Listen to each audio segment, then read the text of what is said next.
Hello everyone, and welcome to the first look. And today will be the first look of the SuperMix4 from Simgot. Now, this isn't a super new IEM. It's just relatively new launch, just like last year. So I would say as Simgot reached out to me and asked me to provide a very simple review. So without wasting time, let's unbox this, have a listen, do some comparison and measurements, and then I'll give you my thoughts on this particular IEM.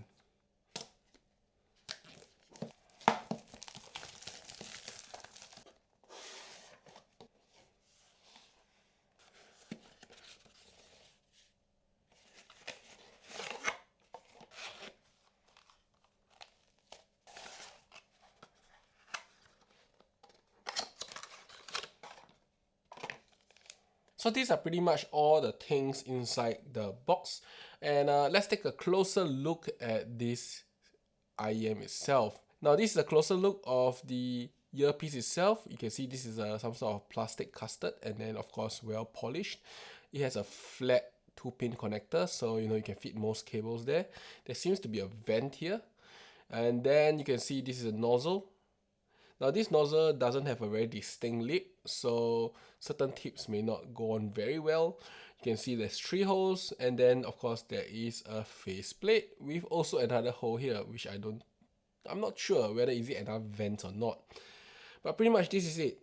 Not I'll say as very special nor very different type of earpiece itself. I think most of them look kind of the same.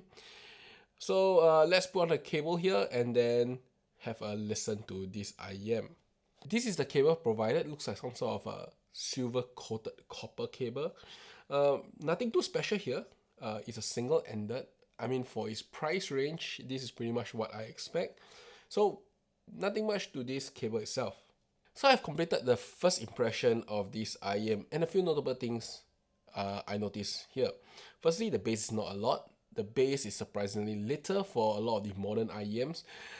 So what do I mean by that is that it has good amount of bass, no doubt, but it's not like very deep, very rumbly, nor very slam.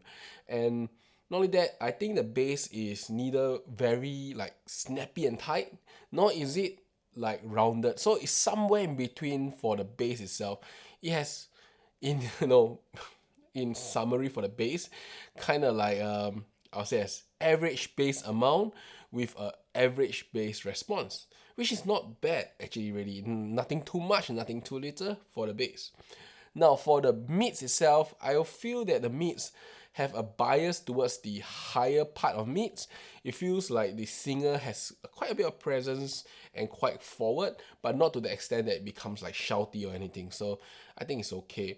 I do feel that there is a slightly lack of body for the mids itself. So for female vocals, they feel a little bit thin when they are already quite thin, especially for female stuff. And then when it comes to the highs, I find that they are relatively good amount of details there, but nothing too sparkly nor a lot of sibilance. So I would say it's a relatively controlled highs for this IEM itself.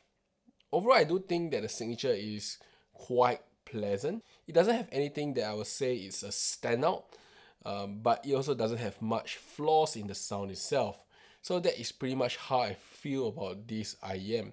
Now, soundstage wise, I believe this is in the medium to small side of soundstage. Feels a little bit more narrow. Partially, maybe it's really because the mids are a little bit boosted in the presence part of things. At least that's what I heard on the IEM. Now, this is of course just the impression of the IEM itself.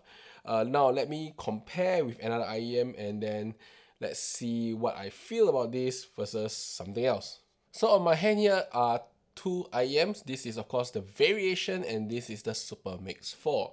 And between both of them, surprisingly, it is a matter of preference because I cannot find any technical differences. I feel like they are very similar in terms of the quality of sound itself, in terms of soundstage, except for one thing, and that is the SuperMix4 has a slightly more forward mids and slightly more, I'll say, as towards the presence feel of the vocals type of mids, while the variation is slightly laid back and the mids are just slightly put back with the bass and the treble pushed slightly forward. But other than that, the details are very similar, the general quality is very similar, the soundstage is also quite similar. Yeah, that is really it. And because of how it's tuned with the SuperMix 4, I would say as the mid slightly forward, I do feel that you can hear more bass on the variation, purely because the bass seems to be a little bit lifted in comparison with the vocals, but the vocals get pulled back a bit and it's slightly further behind. But if I was to balance out both of these or at equivalent volume for the vocals itself, I would say as the variation may be a bit too overwhelming, while I would say as the the SuperMix 4 feels a bit more okay in that kind of volume. While if I was to pull back the volume slightly, make the volume a bit further away, then the variation feels a little bit more right with good amount of bass and treble. So I would say the difference between both of them is whether you want a more forward mid or a more recessed, or should I say pulled back mids. I won't say recessed. Recessed is kind of the wrong way to put it. So I would say SuperMix 4 is very competent if you were to compare it with the variation itself, both being roughly the same in technicalities, roughly the same in general tonality. Only the difference is whether the mids is slightly more forward or the mids are slightly back. At least that's what I feel when I listen both of these through my N3 Ultra. So for just some general listening and comparison, I also tried against the U4S, and the U4S is, I'll say, significantly better in many ways, from the bass being more punchy, the general tonality feeling more right, and the soundstage being bigger. But this guy costs like what, 6 times the price. So it's just for me to understand how far is it from a better IEM. But if I was to compare it with variation, I find that they are very comparable, making this a very good value because the price of the SuperMix 4 is lower than the variation. But the variation is really old compared to the SuperMix 4, and it shows that technology has come pretty far for IEMs. Now, with that out of the way, let's do some measurements on this, and then let me conclude this particular first look. So I've actually completed the measurement of this IEM, the SuperMix 4, with my coupler here, and some interesting results. Firstly, left and right side, I noticed there's some imbalance in the lower and upper range. It's very slight, 1 dB plus, but it's there. And normally in most IEMs I measure, there is some variation, but it's not so like clear-cut difference in the front and back. So normally they interweave each other, but this one is a little bit unique case. But then again, it's a very small difference, so I don't think it will actually affect your listening experience too much. So what are my final thoughts of this IEM?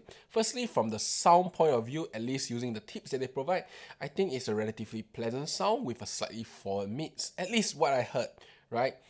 And when it comes to comparing with the last generation good IEM of the more budget range, which is the variation, I think this is a good equivalent to it with a slightly different sound signature. Based on the measurement, in fact, they look pretty similar, and what I'm expecting is that if I was to change the tips, it's possible to get more similar sound than different sound. So that is something that to look out. I mean, if you're going to get the same sound as a variation at a budget price, it will be a great thing. It is a generally good sound signature, and for some off-screen comparison, I actually tried it against, say, my 7Hz 02, and I do feel that the quality here is slightly better in terms of technicality. So you do get better than the ultra budget range, and you get similar performance to last generation mid-range IEM. So I think this is pretty much a very good value, considering that it's like what, 150 USD. So for its price, you are actually getting something pretty decent. Now, is there anything that they can improve? I mean, maybe providing me an option to change to a balance cable for 150 USD. These days, you can get them for this price point. Maybe that's the only thing. Other than that, I think this is a pretty solid IEM if you are into the sound signature of it. There is really nothing much to fault it on. Of course, the higher IEMs are slightly better, but you will pay a significant premium to get anything better than this significantly. That's about it for today. This is the SIMGOT SuperMix4, and I hope you enjoy my first look of this IEM. Until the next time, I'll see you guys again. Bye bye.